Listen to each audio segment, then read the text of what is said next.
നമുക്കപ്പോൾ തുടങ്ങിയല്ലേ. അപ്പോൾ ഇന്നത്തെ കാര്യങ്ങൾ ഇതാ കിടക്കുന്നു. രാവിലെ തന്നെ ചെറിയച്ഛൻ പോയിട്ട് കുറച്ച് ബീഫൊക്കെ വാങ്ങിച്ചിട്ട് വന്നു. അപ്പോൾ എന്താ നീലൂട്ടി അമ്മമ്മൻ്റെ കൂടെ ഇരുന്നിട്ട് അതൊക്കെ മുറിക്കുന്ന ചർച്ചയിലാണ്. അപ്പം ഒരാൾ തന്നെ എല്ലാം കൂടി എടുത്ത് വേഗം മുറിച്ച് കഴിയില്ല. അവരോട് കുറച്ചെടുത്തിട്ട് അച്ഛമ്മയും കൂടിയിട്ട് പുറത്തേത് മുറിക്കുക കേട്ടോ. അപ്പോൾ എൻ്റെ കൂട്ടുകാർ വിചാരിക്കുന്നുണ്ടാവും അപ്പോൾ നിനക്കെന്താ മുറിച്ചുകൂടെയെന്ന്. ഞാൻ അത് ഫസ്റ്റ് ടൈം ഇതാ വെച്ചിട്ട് അരിവാളത് അങ്ങനെ വെച്ചിട്ടാട്ടോ മുറിക്കണം. അച്ഛമ്മ മുറിച്ച് കണ്ട സംഭവം എനിക്കറിയില്ല, ഞാൻ ചെയ്തിട്ടില്ല. അപ്പോൾ അച്ഛമ്മ അവിടെ വന്നിട്ട് മകനെ അങ്ങനെയല്ല മകനെ ഇങ്ങനെയാണെന്നൊക്കെ പറഞ്ഞിട്ട് ലാസ്റ്റ് അച്ഛമ്മ എന്നെ ലാസ്റ്റ് എൻ്റെ നിന്ന് വാങ്ങിച്ചു അത് നേരാക്കുകയായിരുന്നു. ഞാൻ വേണമെങ്കിൽ ഇതാ പച്ചമുളക് ഇഞ്ചിയും വെളുത്തുള്ളിയൊക്കെ നേരാക്കാമെന്ന് പറഞ്ഞിട്ട് വന്നെങ്കിലും അപ്പോഴേക്കും അമ്മ അതൊക്കെ നേരാക്കി വെച്ചിട്ടുണ്ടായിരുന്നു. സവോളയൊക്കെ അരിഞ്ഞ് അതെല്ലാം അതിന് വേണ്ടി സാധനങ്ങളൊക്കെ അരിഞ്ഞ് വെച്ചിട്ടുണ്ടായിരുന്നു. അപ്പോൾ ഞാൻ ജസ്റ്റ് അതൊക്കെ എടുത്തിട്ടൊന്ന് ചതച്ചിട്ട് വന്നു. അങ്ങനെ രാവിലെ തന്നെ നല്ല ചെനച്ച മാങ്ങ ഇച്ചിരി ഉപ്പും മുളക് പൊടിയൊക്കെ ഇട്ടിട്ട് ഞങ്ങൾ കഴിക്കണം. നമ്മുടെ വീടിൻ്റെ ഉമ്മറത്ത് തന്നെ ഒരു മൂച്ചയുണ്ട്, അപ്പോൾ അതിട്ട് മാങ്ങിയാണ് കേട്ടോ. എൻ്റെ അമ്മയെ ഒടുക്കത്തെ പുളിയായിരുന്നു, പക്ഷേ കുഴപ്പമുണ്ടായിരുന്നില്ല. സാധാരണ ഞാനിത് ഇങ്ങനത്തെ കഴിക്കാത്തതാണ്, പക്ഷെ ഇച്ചിരി ഉപ്പും മുളകും ഒക്കെ ആയതുകൊണ്ട് ഞാനും നീരും കൂടിയിട്ട് കഴിക്കുകയാണ്. അവൾക്ക് പക്ഷേ അത് വിഷയമല്ല, അവൾ നല്ല പുളിയുള്ളതൊക്കെ കഴിക്കുന്ന ആളാണ്. ആൾക്ക് നല്ല ഇഷ്ടമായി.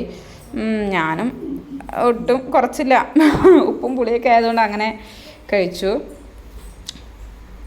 ഇതിൻ്റെ ഇടയിൽ ഞാൻ എന്ത് വിചാരിച്ച് ബീഫ് കറി വെക്കുന്നതല്ലേ, അപ്പോൾ എന്തായാലും അതിൻ്റെ ചെറിയൊരു വീഡിയോസ് എടുത്തിട്ട് ഇടാമെന്ന് വിചാരിച്ചെങ്കിലും ഇതിനിടയിൽ എൻ്റെ കസിൻസ് കൂതറകളുണ്ടായിരുന്നു. എല്ലാവരുടെയും ഉള്ള പോലെ ആ ടൈമിങ്ങിനനുസരിച്ച് വീഡിയോ കോൾ ചെയ്തപ്പോൾ എല്ലാവരും ഉണ്ടായിരുന്നു. അപ്പോൾ ഞങ്ങളിങ്ങനെ ജാതി കത്തിയൊക്കെ വെച്ചിട്ട് അതിൻ്റെ ഇടയിൽ എൻ്റെ അമ്മ ബീഫ് കറിയൊക്കെ വെച്ച് കഴിഞ്ഞിട്ടുണ്ടായിരുന്നു.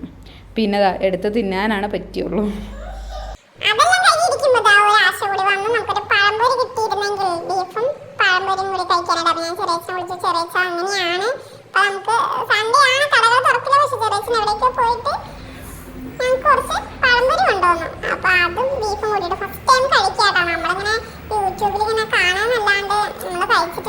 സംഭവം ശരി തന്നെയാണ്, അടിപൊളി കോമ്പിനേഷനാണ്.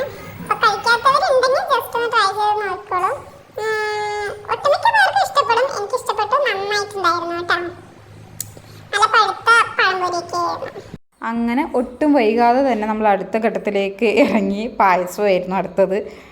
ഇങ്ങനെ മിണ്ടാണ്ടിരുന്നപ്പോൾ ഒരു ആഗ്രഹം തോന്നിയതാണ് എൻ്റെ അമ്മയ്ക്ക്. അപ്പോൾ അമ്മ വേഗം തന്നെ അട വാങ്ങിച്ചിട്ട് വന്ന് ഇതാ നമ്മൾ അട ഉണ്ടാക്കി കുടിക്കുക കേട്ടോ. അവരൊക്കെ കഴിച്ചു. അപ്പോൾ ഞാൻ നീലുവിനോട് പറഞ്ഞു, നീലു അമ്മ കുടിക്കണമെന്ന് വീഡിയോ എടുക്കുമോ പറഞ്ഞപ്പോൾ അവളാട്ടോ എടുക്കുന്നത്, നീലൂട്ടിയാണ് എടുക്കുന്നത്. അപ്പോൾ അമ്മ ചിരിക്കുന്നൊക്കെ പറയണ ആൾ. കൊള്ളായിരുന്നു കേട്ടോ, പായസമൊക്കെ നന്നായിട്ടുണ്ടായിരുന്നു. അങ്ങനെ എൻ്റെ തറവാട്ടിൽ നിന്ന് മൂലങ്കോട്ടിലേക്ക് വിരുന്നെല്ലാം കഴിഞ്ഞ് ഞങ്ങൾ എത്തി. അപ്പോൾ വീഡിയോസ് എല്ലാം കണ്ട് ലൈക്ക് ചെയ്ത് ഷെയർ ചെയ്ത് സബ്സ്ക്രൈബ് ചെയ്തിട്ടെല്ലാം സപ്പോർട്ട് ചെയ്യുന്ന എൻ്റെ എല്ലാ മുത്തുമണീസിനും ഒരുപാട് thank you so much. Okay, by.